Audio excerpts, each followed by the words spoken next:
English podcast by Speak English with Grace.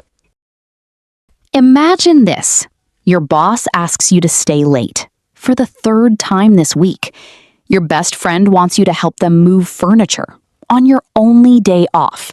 And your neighbor just asked to borrow your lawnmower, the same one they broke last month. Your heart is racing. Your stomach is in knots. You want to say no so badly, but instead, what comes out of your mouth?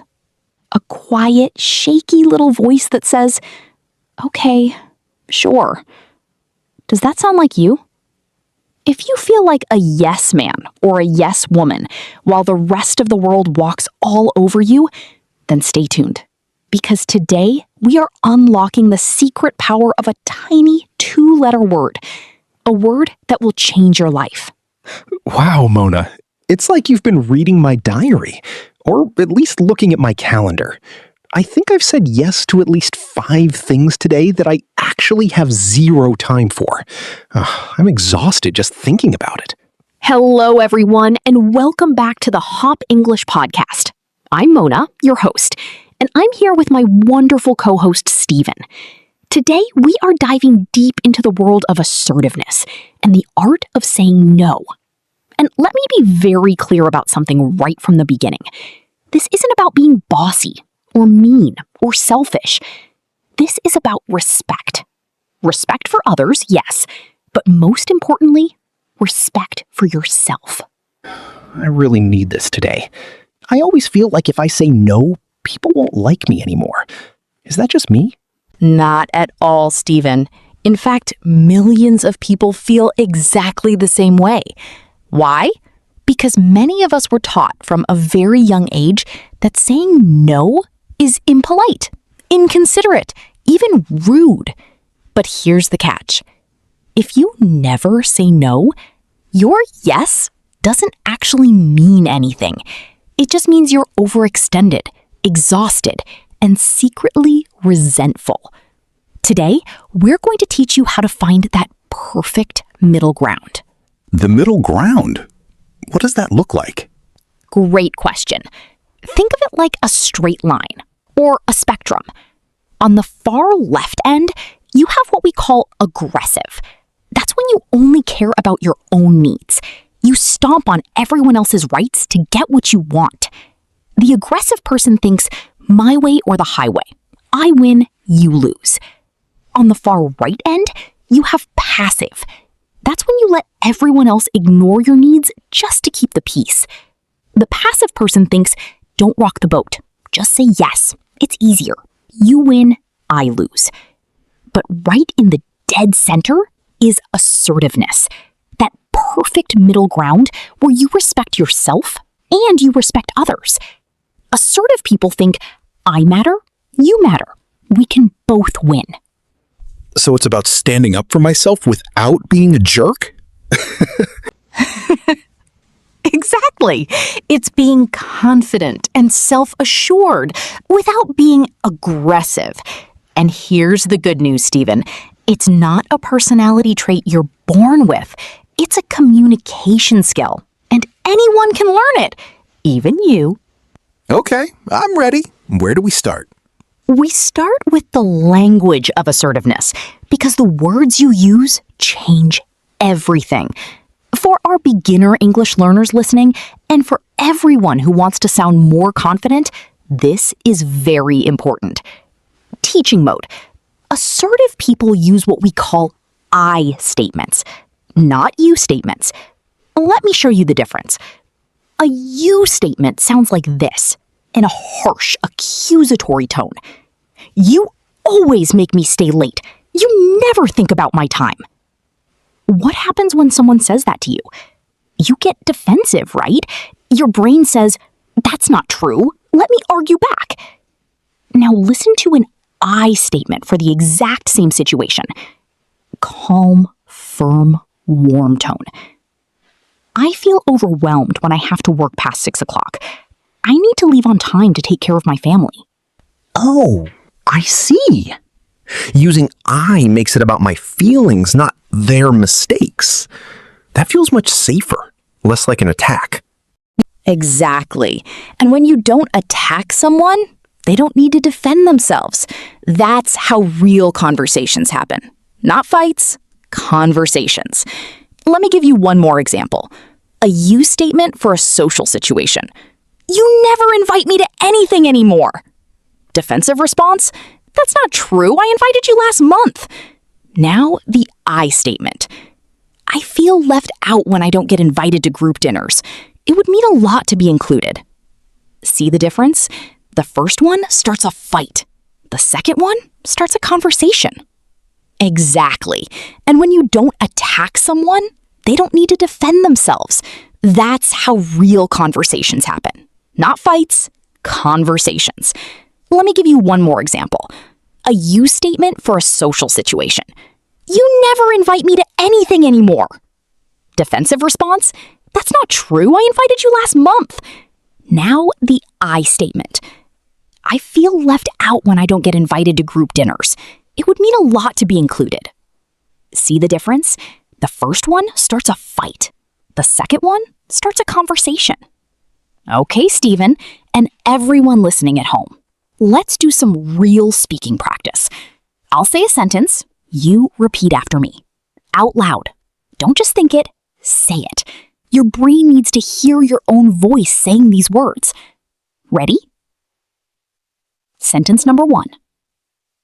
I am unable to take on more work right now. I am unable to take on more work right now. Good. Now, second sentence. This one is for social situations. Parties, invitations, dinners. Thank you for the invite, but I'll have to take a rain check. Thank you for the invite, but I'll have to take a rain check. Hey, I sounded almost cool saying that. You did! And by the way, take a rain check is a great metaphor. It means you can't do it now, but you might want to do it later. It's a polite way to say no without closing the door forever. Very useful for English learners. Let's do 2 more for practice. Sentence 3. I need to prioritize my existing commitments before I take on anything new. I need to prioritize my existing commitments before I take on anything new. Wow, that sounds so professional. It does. And the word prioritize is a magic word in business English. Sentence 4, this one is for family. I love you, but I can't do that right now. I love you, but I can't do that right now. That one feels hard to say, but honest. Honest is good. Honest is kind.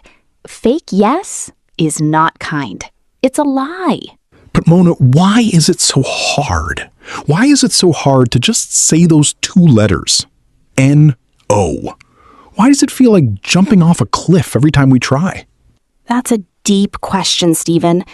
For many of us, the inability to say no goes all the way back to childhood. Maybe you grew up in a family where expressing disagreement was seen as dangerous, or disrespectful, or bad. Maybe you learned very early that being convenient was how you earned love. If I'm easy, if I don't complain, if I say yes to everything, then people will like me. Then I'll be safe. Wow. To be convenient. That hits home. I always thought being the guy who says yes made me a good person. You are a good person, Stephen. But you're using yes as a shield to avoid conflict, to avoid disapproval, to avoid being abandoned. The problem is, when you agree to everything, you start to feel something hiding underneath. Hidden anger, resentment. You're like a bottle of soda that someone has been shaking for hours. Eventually, you're going to explode. I have definitely had a few soda explosions lately. So how do I stop being convenient and start being assertive? First, you forgive yourself. You didn't learn this behavior because you're weak. You learned it because it kept you safe as a child. But now you're an adult. And what kept you safe as a child is now keeping you trapped. The good news? You can unlearn it. You need a strategy. And one of the best strategies comes from a famous book by William Ury. It's called The Power of a Positive No. And here's what Ury discovered. A real no is actually a sandwich. A yes, no, yes sandwich. A sandwich? I love sandwiches. Tell me more. Okay, let me build it for you. Layer 1, the first yes. This is a yes to yourself. You anchor your refusal in your own needs. You remind yourself why this boundary matters. For example, if a friend asks you to help them move furniture on Saturday, your internal yes is, yes, I need this day to rest so I can be healthy. Yes, I promised myself I would recover this weekend. Okay, so I start with what I need, not what they want. Got it. What's the next layer? Layer 2, the no. This is a firm, matter-of-fact limit. No long excuses, no lies, no, I'm so sorry, I'm the worst person in the world. Just a clear boundary. You say, I won't be able to help you move this Saturday. That's it. That's the whole sentence. I won't be able to help you move this Saturday. Short, clean, no apology explosion. Exactly. And layer 3, the final yes. This is a proposal, a constructive solution. You say, but I'm free on Sunday to help you unpack for an hour. Or, I can't help with the move, but I can bring lunch for everyone. Or, I can't make it on Saturday, but let's grab coffee next week. Yes, no, yes. It sounds so professional. It doesn't feel like I'm rejecting the person. I'm just managing my time. Exactly right. You're focusing on the issue, not the person. This is how leaders communicate. They use something called strategic discernment. That's just a fancy way of saying they check their goals before they say yes. They ask, does this request move me toward my priorities or away from them? Strategic discernment. I'm going to use that word at my next meeting. You should. Let me give you another example of the yes-no-yes sandwich. A colleague asks you to join a new project. You're already overloaded. Your internal yes? Yes, I need to protect my current deadlines. Your no? I won't be able to join this project. Your final yes? But I can share my notes from last year's similar project to help you get started. See, you said no to the request, but you said yes to the relationship. But, Stephen, and this is very important for our international listeners, assertiveness looks different in different cultures. Oh, tell me about that. I work with people from all over the world. Let's start with what researchers call high assertiveness cultures. These are places like Germany, Austria, Israel, and the United States in many business settings. In these cultures, people are very direct. They might say, "You're wrong." And they don't mean to be rude. They just value honesty over what we call sugarcoating. Sugarcoating. Like putting sugar on a bitter pill to make it taste better? Precisely. Now, on the other side, we have low assertiveness cultures. These include Japan, Peru, New Zealand, and many parts of Southeast Asia. In these cultures, people are much more indirect. They might say, you might want to consider another option. But what they really mean is, no, don't do that. Or they might say, that could be difficult. Translation? Absolutely not. So if I'm talking to a German colleague and they say no, I shouldn't cry? No, they're just being clear. And if you're talking to someone from a more indirect culture, you have to listen for the unsaid. You have to pay attention to tone, to silence, to hesitation. When someone from Japan says, I'll think about it, that often means no. When someone from Peru says, maybe, that often means no, but I don't want to embarrass you. It's all about awareness.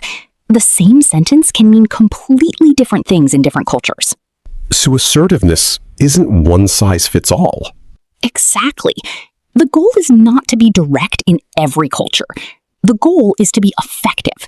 And effectiveness requires cultural intelligence.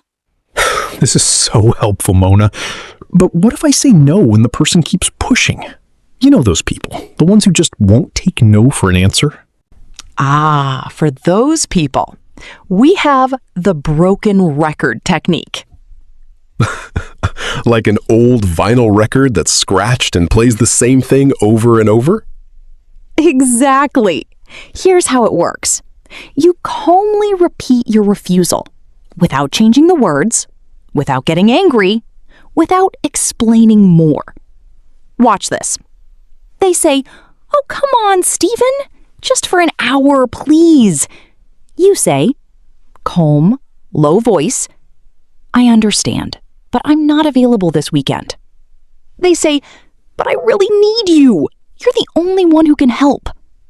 You say, exact same tone, exact same words, "I understand, but I'm not available this weekend." They say, "You're being so difficult." You say, like a robot, but a polite robot, "I understand, but I'm not available this weekend." I think I can do that. It's like a robot mode. A very polite robot. But here's the catch. You have to keep your voice low and slow. If you get angry, you've moved from assertive to aggressive. And once you're aggressive, they win.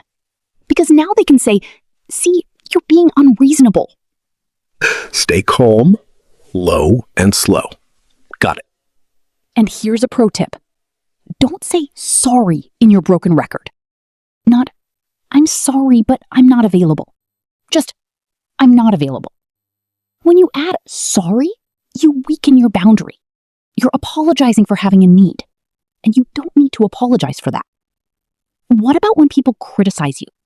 I know a lot of our listeners struggle with this. Someone says something negative, and immediately you apologize 100 times, even if it's not your fault. Oh no, you've described me perfectly. Oh my gosh, I am so sorry. I am the worst person in the world. Please forgive me. Okay, Stephen, let me teach you something called negative assertion. This is for when you actually made a mistake. Someone says, "You forgot the attachment on that email." A non-assertive person says, "Oh no, I'm so sorry. I'm so stupid. I can't believe I did that again." An assertive person says, "You're right. I did. I'll send it now."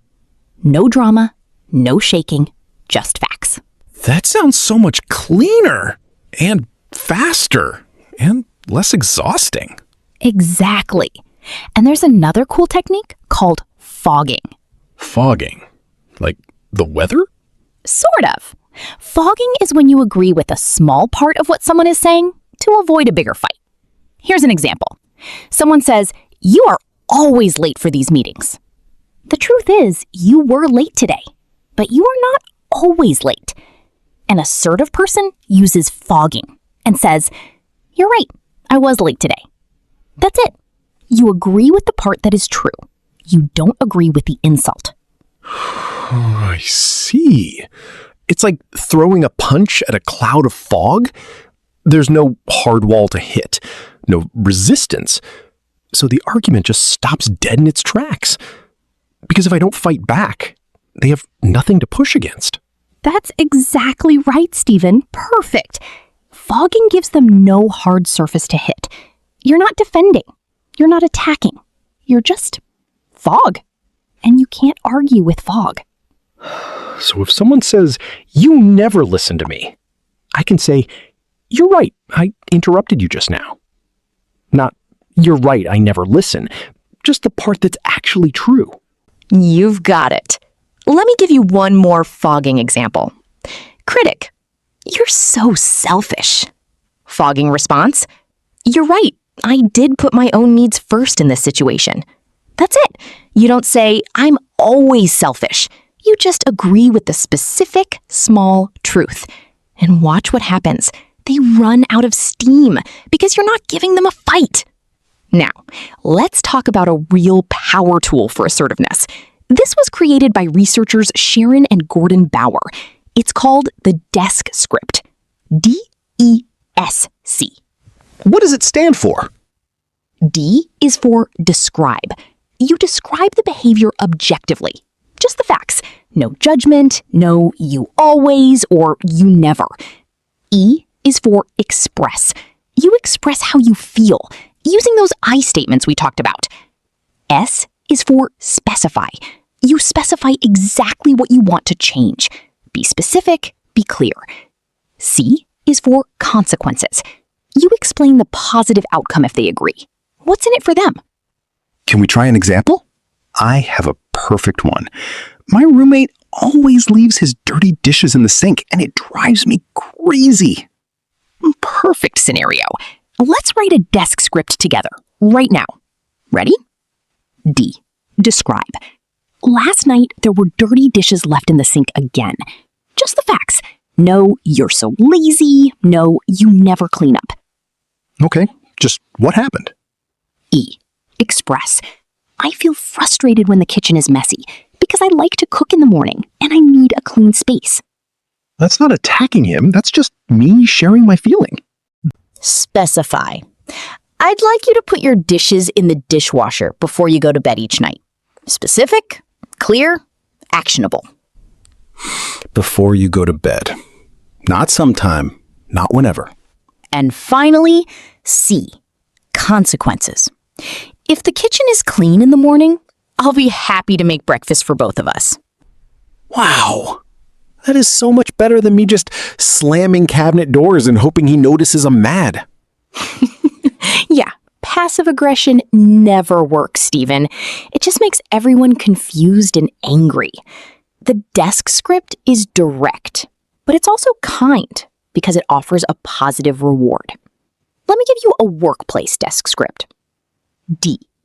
In the last 3 team meetings, I was interrupted before I finished my point. E. I feel frustrated because I have valuable input to share. S.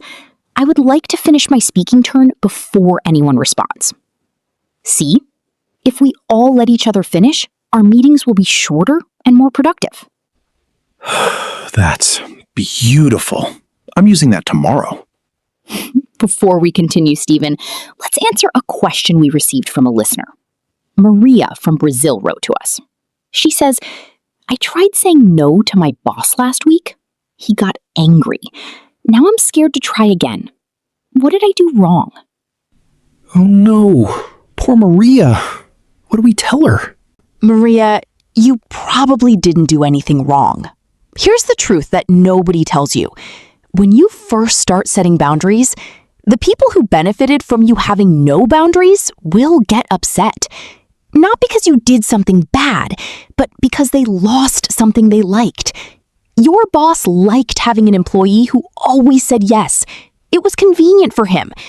When you said no, you stopped being convenient. That discomfort is his problem, not yours. So, other people's anger isn't proof that I did something wrong? No, it's proof that they liked the old arrangement. Stay calm, stay kind, stay firm. And remember, if someone gets angry at you for having a boundary, that's actually a gift, because now you know something important about them. Wow, that's a powerful reframe. So Maria, don't give up. Start with a smaller boundary next time. Practice with someone safer. And remember, you are not responsible for managing your boss's emotions. He is. You know, Mona, I'm starting to realize that saying no is actually a form of self-care. It really is. Think about the airplane oxygen mask metaphor. On every flight, they tell you, put on your own mask first before helping others. Why? Because if you run out of air, you can't help anyone. You'll pass out, and then you're just another person who needs saving. Saying no is you putting on your oxygen mask, so that later you have the energy to say a meaningful yes. Put on your own mask first. I feel more powerful already. Good. But I want to give a small warning to our listeners. When you first start being assertive, some people might not like it. They are used to the old Stephen, the one who always said yes, the one who never complained. Oh no. Are they going to get mad? Maybe, for a little while. That's why William Ury says you need to have a plan B. A plan B is what you will do to protect your interests if the other person says no to your no. It's your safety net. So, if my roommate refuses to do the dishes, my plan B might be that I get my own set of dishes and keep them in my room? Exactly. Or if your boss says, I don't care if you're overwhelmed, you're staying late anyway, your plan B might be updating your resume, or talking to HR, or saying, I'll stay late tonight, but I will be leaving at 5 p.m. for the rest of the week. Plan B is about having control over your own life, not controlling others. You can't force someone to change, but you can change what you do. Mona, this has been such an eye-opener. I've learned about the yes, no, yes sandwich, the broken record, the fogging cloud, the DESC script, and Plan B. I feel like I have a whole toolbox now. You do. And remember, practice makes progress. You don't have to be perfect on the first day. Start small. Maybe say no to that extra dessert you don't really want. Or tell the telemarketer no without feeling guilty for 10 minutes afterward. Or say, I need to think about that before I answer, which is a polite way to buy time. Start small, build the muscle.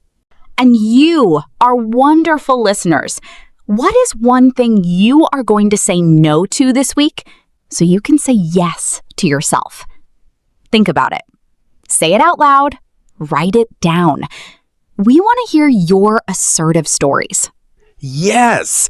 Tell us in the comments. And if you liked this episode, please subscribe to the Hop English podcast. It helps us keep making these shows for you. Before we go, let's do one more round of real speaking practice. This is a tough one, but you can do it. Imagine someone asks you to lend them money, and you cannot do it. Repeat after me. I'm sorry, but I don't lend money to friends as a personal rule. I'm sorry, but I don't lend money to friends as a personal rule. Perfect. Setting a personal rule is a great way to make the no feel less personal. It's not about them. It's just your policy. Let's do 2 more for the road. Sentence 2, for a family member who always asks for favors. I love you, but I can't help with that right now. I love you, but I can't help with that right now. Sentence 3, for a colleague who dumps their work on you. I'm happy to help, but I need you to check with my manager first so we can adjust my priorities. I'm happy to help, but I need you to check with my manager first so we can adjust my priorities. Beautiful! That last one is gold. It's not saying no. It's saying I'm not the decision maker here. Very professional. I'm not the decision maker. I love that. Takes all the pressure off me. Well, that's all the time we have for today's show. Thank you for joining us on this journey to mastery. Remember, assertiveness is not selfishness. It is a gift you give to yourself and to the people around you. Because when you respect your own time and energy, you have so much more to give to the people who truly matter. Thanks, Mona. I'm going home to put on my oxygen mask. Good for you, Stephen. Until next time, everyone, keep learning, keep growing, and keep being assertive. Bye. Bye-bye. Thanks for listening to the Hop English podcast. If this episode helped you, share it with one person who needs to hear it. And remember, no is a complete sentence. See you next time.